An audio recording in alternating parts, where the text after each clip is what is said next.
ښه تاسو د یوې شېبې دپاره دا ویډیو سټاپ کړئ او دا متن ولولئ چې دا سړي څه لیکلي.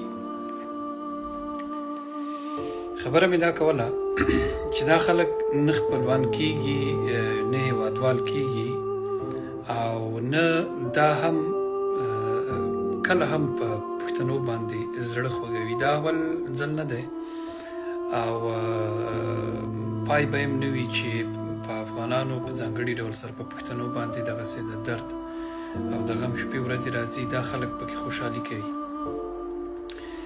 د هغه بختون دی که پښتون دی بر پدر نالت شي په مور او پلار نالت چې تاسو ته خپلوان وایي یا هېوادوال درته وایي او چې څوک هڅه کوي چې له تاسو سره د هېوادوالۍ اړیکې ټینګېږي د هغوی دې هم بر پدر نالت شي او ستاسو دې هم بر پدر نالت شي. ستاسو غم شریکي هم نه ده قبوله، تاسو په هېوادوالۍ هم نه منو.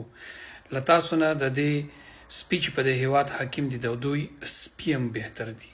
له تاسو څخه د دغو سپیو سپي بیا ښه دي. په هغه هېوادوالۍ هم لعنت شه، هغه څوک چې تاسو ته هېوادوال وایي په هغوی دې هم لعنت شي.